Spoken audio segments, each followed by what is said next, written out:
تحياتي لكل زوار واعضاء القناه في كل مكان، يا رب تكونوا بخير وفي احسن حال.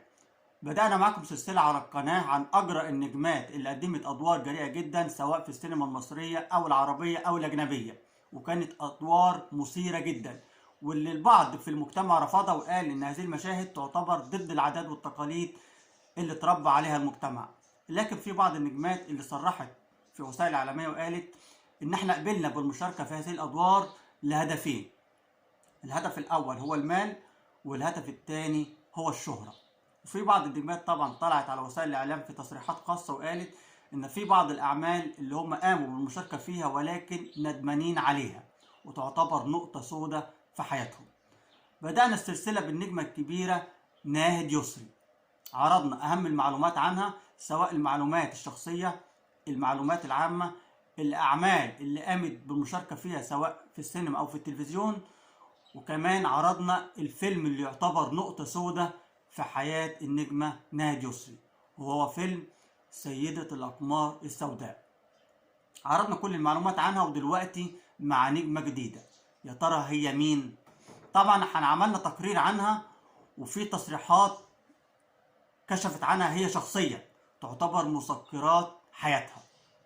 هي الفنانة الكبيرة شمس البارودي. طبعا التقرير هيكون طويل جدا، فممكن نخليه على جزئين عشان ما نطولش عليكم، وتقريبا الفيديو اصلا مش هيكفي لان المعلومات اللي هي قالتها معلومات كتيرة جدا.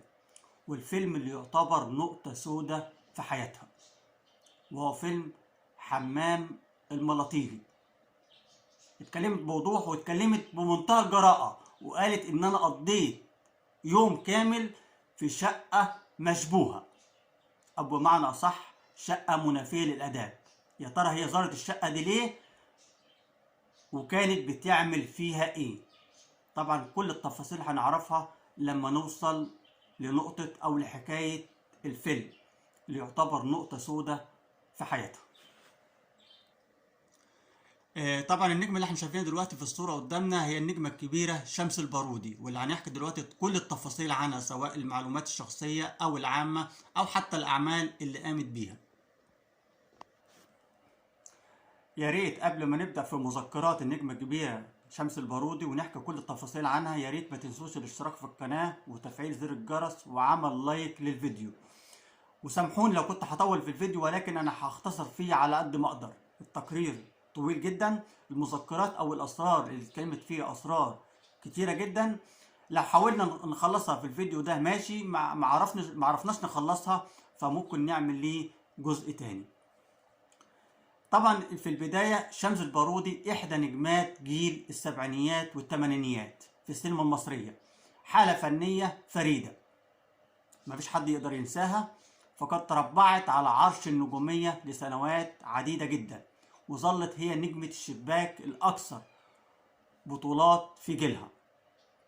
الأدوار اللي قدمتها أدوار جريئة جدا، كانت نجمة محبوبة سواء في المجتمع المصري أو خارج المجتمع المصري. وفجأة وبدون مقدمات تركت كل البريق والنجومية لتعتزل وترتدي الحجاب وتعيش حياتها بعيدا عن الأضواء، وتتقرب إلى الله وتتفقه في الدين، وتعيش حياتها كزوجة وأم بعيدا عن ضجيج النجومية والأضواء طبعا. وبالرغم من اعتزالها وارتدائها الحجاب من 38 سنة، إلا أنها أخبارها ما زالت تحتل المركز الأول في البحث سواء على جوجل أو على وسائل تواصل الإعلام. من غير شك هي معتزلة بقالها فترة طويلة، لكن أخبارها الناس عايزة تعرفها. ولما دايما بيكون عليها بحث على محرك البحث جوجل أو على وسائل التواصل الاجتماعي، الناس عايزة تعرف كل حاجة عنها. البعض قال إنها سوف تعود إلى الفن بالحجاب في مسلسل عن حياتها، يعني هترجع للتمثيل مرة تانية بعد الاعتزال، وهتقدم مسلسل تحكي فيه عن مذكراتها بالتفصيل ومشوارها الفني ومشوارها الخاص حتى. تمام. والبعض الآخر قال إنها ستقدم برنامج ديني، ولكن في حوار خاص كشفت النجمة الكبيرة شمس البارودي عن مذكراتها الخاصة واللي حكت بالتفصيل كل حياتها، سواء حياتها الخاصة أو الفنية أو الفيلم اللي احنا هنقول على قصته، واللي هي بالفعل كانت ندمانة عليه. حتى نقطة التحول ناس كتير كانت مستغربة ازاي النجمة جريئة بهذا الشكل وكانت بتقدم أدوار مثيرة في السينما، في يوم وليلة تتغير وتلبس الحجاب وبعدها النقاب وبعد كده تطلع بالمذكرات الخطيرة اللي احنا هنقول عنها دلوقتي. طبعا بدأت شمس البارودي بالمذكرات وكان فيها حوار تلفزيوني بينها وبين إعلامي كان بيسألها بعض الأسئلة وهي كانت بتجاوب عليها، رغم ان كان في بعض الأسئلة اللي كانت أسئلة محرجة جدا كان بيوجهها ليها، ولكن هي نجمة صريحة كانت بتجاوب عليها بمنتهى الوضوح. يا ريت تتابعونا وانا هقرا لكم التقرير واحده واحده. طبعا التقرير انا مجهزه قدامي على الجهاز الكمبيوتر وهقول لكم هقراه واحده واحده، مش هستعجل في القرايه عشان حتى حضراتكم او اللي بيتابع الفيديو يبقى فاهم انا بقول ايه. طبعا بدأ اول سؤال اتوجه للنجمه الكبيره شمس البارودي هو: ما اهم المحطات التي تتحدثين عنها في اول مذكراتك؟ ده السؤال موجه من الاعلامي. طبعا ردت عليه النجمه الكبيره شمس البارودي وقالت: اول محطه هتكلم عنها هي الطفوله. فطفولتي هي المشهد الاول في مذكراتي، ساحكي عن امي كتير اللي علمتني ان اهم وظيفه في حياه المراه هي بيتها واولادها، وساحكي ايضا عن ابي الذي علمنا التدين وحب الله وجبر الخواطر للناس جميعا من غير تفرقة. يعني والدها علم الأسرة أو علم أولاده الحب من غير تفرقة بين الناس، سواء أنت دينك إيه، جنسك إيه، لونك إيه، لا. هي بتقول إن والدها علمها الحب لكل الناس من غير ما تفرق بين حد والتاني. وقالت إن أبي كان يقول عنه الشيخ محمد الشعراوي رجل صالح جدا وجهه عليه نور الإيمان، حيث نشأت في أسرة محيطة أو أحاطها أبي وأمي بالفرحة والأمن والأمان والسعادة. فقد تزوجت أبي وأمي عن قصة حب كبيرة جدا عاشت معاهم حتى الرحيل. لم أتذكر أبدا أنهم بدأوا في مشكلة في يوم من الأيام أو أنهم تشاجروا في يوم من الأيام. والدها ووالدتها كانوا زوجين متفاهمين جدا، بعيدين عن كل البعد عن المشاكل. حتى بتقول ان هم لغايه لما هم فرقوا حياتهم ما جاش في يوم وتشاجروا او زعلوا من بعض. امي كانت سيده منزل، ثقافتها حتى الثانويه العامه، يعني اخر شهاده لوالدتها هي الثانويه العامه. وكان اكثر شيء بتحببه لينا هو القراءه. والدتها كانت اكتر شيء بتحبب ابنائها فيه هي القراءه، فقد كانت حريصة على قراءة الكتب والمجلات وخاصة مجلة حواء، وقد تعلمت منها حب قراءة المجلات واللي استفدت منها أشياء كتيرة جدا في حياتي. أتذكر عندما قرأت في يوم من الأيام مقال عن امرأة تركت بيتها وتفرغت لعملها حتى حدثت مشكلة كبيرة لأولادها، فرسخت في ذهني أو حطيت في دماغي منذ ذلك الوقت أن الأم يكون عملها من خلال البيت والزوج. فتربية الأبناء ومعاملة الزوج هي من أصعب المهن في الحياة، وأصعب من أي مهنة أخرى أو من أي عمل.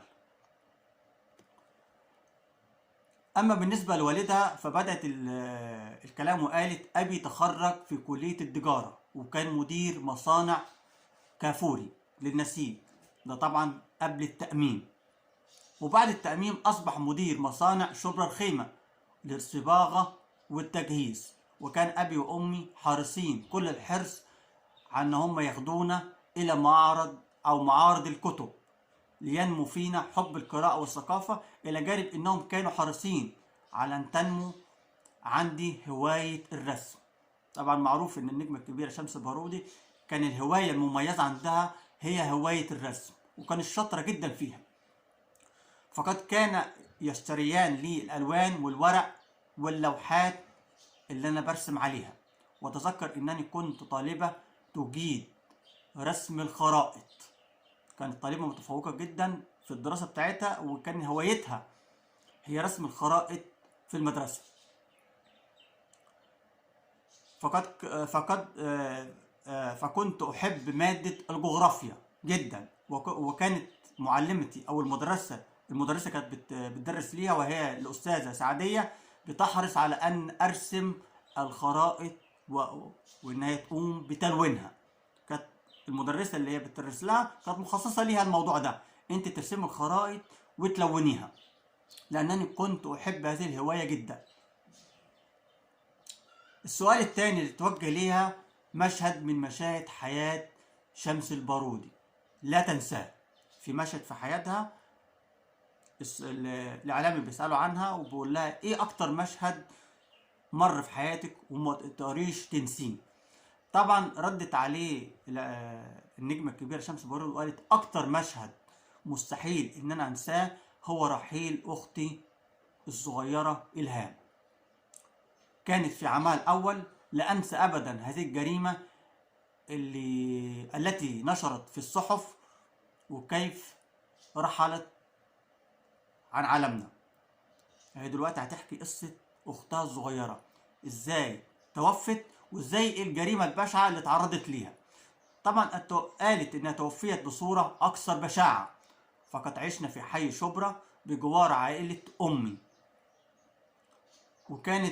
وكنت أنا الأخت الكبيرة، وأبلغ من العمر في ذلك الحين 5 سنوات، وأخي ثم إلهام أختي الصغيرة. وكنا نستعين ب2 من المساعدات في المنزل، واحدة كانت خاصة بالأبناء وأخرى كانت خاصة بتنظيف المنزل. وفي يوم من الأيام قامت زينب المساعدة الخاصة لأمي برعايتنا بالذهاب لشراء بعض مستلزمات البيت، وقمت أنا وأختي إلهام بالنزول معاها، لأنها الاتنين كانوا متعلقين بيها جدا.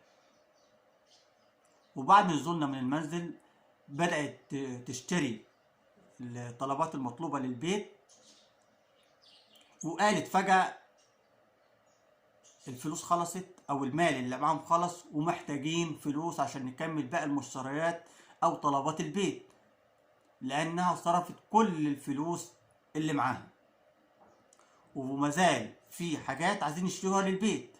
وبالفعل قمت بالذهاب لأمي وقلت ليها إننا نريد بعض من الأموال لكي نشتري بقية المشتريات، فالفلوس اللي معانا خلصت، والمساعدة بتقول إن في بعض الطلبات عايزين نشتريها. ردت عليها والدتها وقالت المال اللي معاكم يكفي. والدتها بتقول لها كده المال اللي معاكم يكفي ويزيد. فذهبت على الفور أو بسرعة عشان أقول الكلام ده للمساعدة زينب، ولكن للأسف الشديد لم أجدها، ولم أجد أختي الصغيرة واللي هي اسمها إلهام. طبعا ذهبت لأمي مسرعة وقلت ليها لم أجد الاتنين، لا المساعدة ولا أختي الصغيرة. فقالت لي بمنتهى الهدوء من الممكن أن تكون المساعدة ذهبت لتشتري بقية الأشياء، ولكنهما لم يعودوا حتى المغرب. يعني المساعدة أخذت أختها الصغيرة واختفوا من الظهر لحد المغرب. فطبعا العيلة كلها قلقانة، وبدأت رحلة البحث عن أختها الصغيرة إلهام. وقام والدي بتقديم بلاغ عن زينب، واكتشفنا أنها مسجلة في خانة الخطر والنشالة. يعني أصل الشغالة اللي كان الشغال عندهم عليها سوابق مسجلة في اسم الشرطة تحت اسم الخطر والنشالة، وبالفعل تم القبض عليها بعد بحث طويل جدا. وبالضغط عليها عرفنا طريق أختي الصغيرة إلهام، ووجدناها قد تركتها في المقابر أو في المدافن. بعد أن أخذت منها بعد ما أخذت منها طبعا كل الذهب اللي هي لابساه. يعني الشغالة اللي عندهم خطفت أختها الصغيرة وسرقت منها كل الذهب وسابتها في المدافع. طبعا هي بتقول إن قضت أختي بمفردها 3 أيام لا بتاكل ولا بتشرب، وعاشت يومين ورحلت في اليوم الثالث. طبعا الموقف اللي اتعرضت ليه موقف صعب جدا. واحدة في السن بتاعها عمره سنة وشوية تقضي ازاي 3 أيام في مدافع؟ بعد ما رجعوها البيت بتقول ان هي قضت 3 أيام، قضت اليوم الأول والتاني ورحلت عنهم في اليوم الثالث، طبعا في الظروف الصعبة اللي هي عاشتها بعد تدهور حالتها الصحية. وكانت صدمة كبيرة لينا وليا أنا بصفة خاصة، ولهذا السبب لم أستعين طوال حياتي بمساعدات معي في المنزل لرعاية أبنائي في الوقت اللي أنا كنت بعمل فيه، بل كنت أتركهم مع أمي أو أخت من أخواتي لكي أكون مطمئنة عليهم. هنوصل بقى للمشهد الثاني من حياة شمس البارودي. طبعا المشهد الثاني اللي اتكلمت عنه النجمة الكبيرة شمس البارودي ده خاص بمشوارها الفني، واللي هنعرف دلوقتي كل التفاصيل عنه من البداية للنهاية. تاني سؤال وجهه الإعلامي للنجمة الكبيرة شمس البارودي قال لها بالنص: ما هو المشهد الثاني في حياة شمس البارودي؟ طبعا في المذكرات اللي هي بتحكي عنها. كيف دخلت الفن وكيف بدأت حياتك حتى وصلت للنجومية وأصبحت من نجمات الصف الأول؟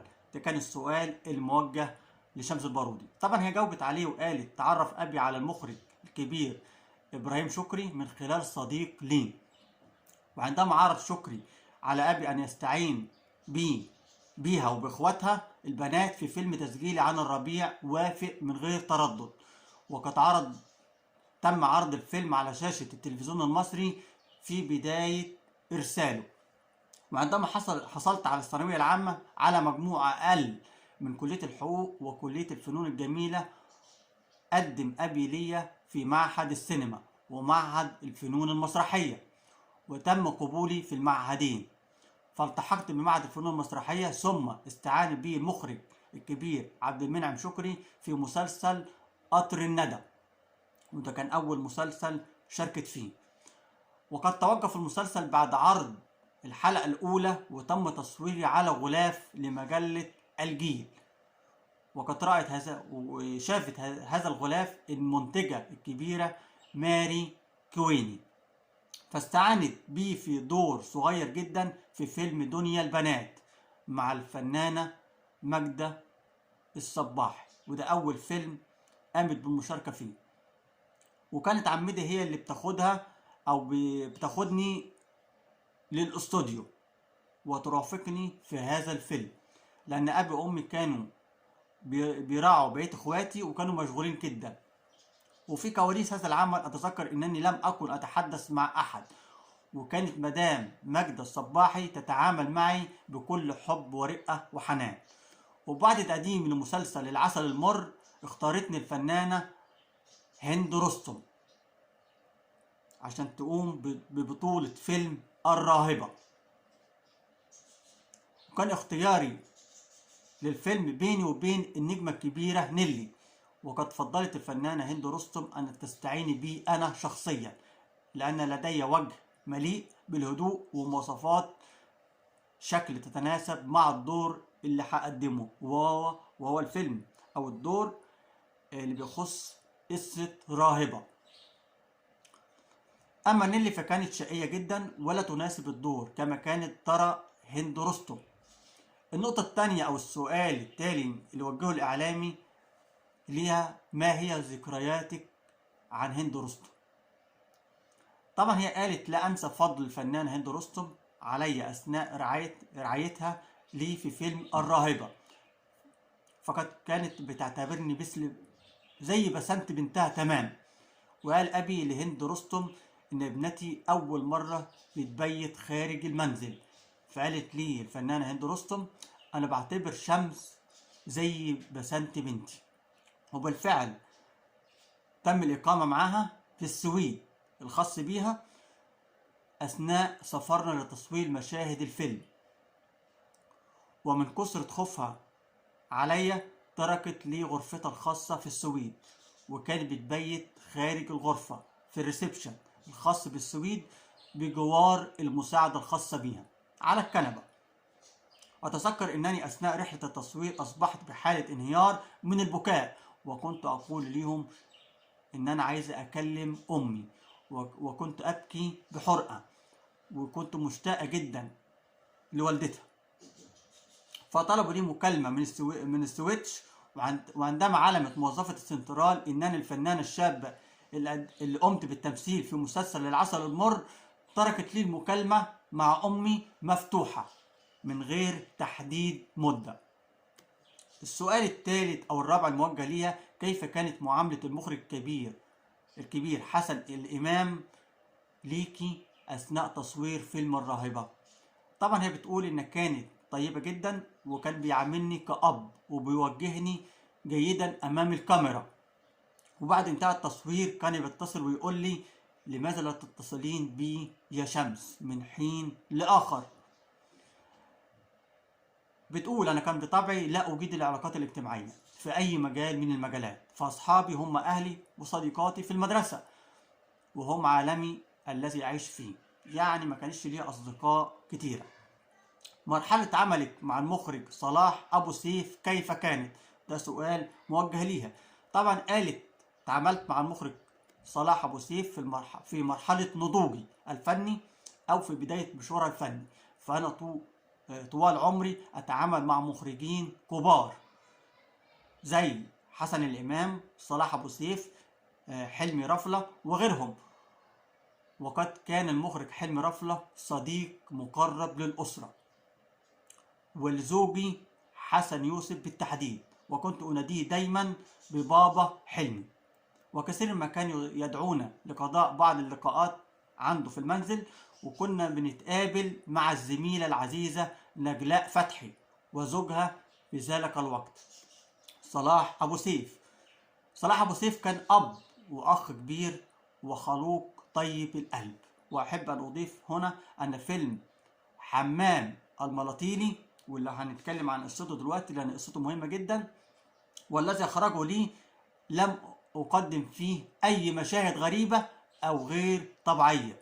طبعا في بعض الناس هجمتها في هذا المسلسل، فأنا قدمت زي ما كتير من الفنانات أو النجمات بتقدم في السينما المصرية، النجمات اللي هم سبقوها وقدموا مشاهد جريئة جدا وإن كان أقل منهم بكتير. أنا كنت بقدم أفلام تشترك في مهرجانات مع مخرجين كبار جدا، ولم أقدم لا ثواني لم أقدم في عمري على فيلم يطلق عليه أفلام بير السلم أو أفلام سرية زي ما بعض الناس بتقولها، ولكن الأفلام كنت بقدمها كانت بوضوح والناس كلها عارفاها حتى لو كان فيها مشاهد جريئة. طبعا السؤال الثاني موجه ليها: لماذا الضجة اللي أحدثها الفيلم؟ في ناس كتير من المجتمع حجموا فيلم الملاطيني للنجمة شمس البارودي. طبعا هي قالت بوضوح ان الضجة التي حدثها الفيلم كان سببها الاساسي اسم الفيلم، يعني مش المشاهد اللي جوه الفيلم، لا، اسم الفيلم اللي هو كان عامل ضجة كبيرة. واتذكر ان انا عندما عرض علي الفيلم قلت الاستاذ صلاح وهو المخرج الان باخراجه: الدور مش هيناسبني، لكنه اصر ليه وقال لي: بالعكس، هتأدي الدور بنجاح كبير جدا. واللي ساعدها في هذا المشوار، او هي بتقول اللي خلى المخرج ان هو يصر انها تقدم الدور، هو جمالها. وبالفعل كانت شمس البارودي فنانة جميلة جدا، وقالت: ما يحزن قلبي ان جمالي تم استغلاله في بعض الادوار بشكل خاطئ.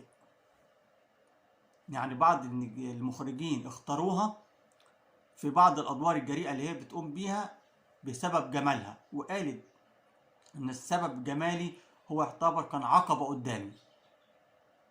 كان اغلبية الادوار الجريئة بيصدروها للنجمة شمس البارودي. المهم ما علينا، احنا اتكلمنا بما فيه الكفاية وهندخل دلوقتي. طبعا هو شكله الفيديو مش هيكفي الجزء الاول، فمعلش هنستأذنكم، هناخد فيه الجزء الثاني ونعرف كل التفاصيل عنها، لكن في فقرة بسيطة بس هنتكلم عنها في الفيديو ده، وبعد كده نروح للجزء الثاني. كان في سؤال موجه ليها ومن الإعلام، وقال كان بيقول لها كيف كانت علاقتك ببنات جيلك زي نجلاء فتحي ونيلي وميرفت أمين؟ طبعا قالت مفيش أي علاقة، لا صداقة ولا زيارات بيني وبينهم، لكن إنها بتكن ليهم كل احترام وحب وتقدير. نيلي فنانة جميلة جدا ورقيقة، ونجلاء جميلة وجدعة، وميرفت أمين هادية ورقيقة وجميلة. وتذكر انه بعد اعلان اعتزالي للفن وارتداء الحجاب، قامت الفنانة نيلي بمحاولات كتيرة للاتصال بي، ولكنني لم اكن ارد على اي اتصالات او تليفونات. في الوقت ده كانت واخدة عزلة بعد القرار اللي اخدته وهو اعتزالها للفن. كانت معتزلة على كل الناس، حتى اصدقائها او نجومها او النجوم اللي كانت بتشارك معاهم.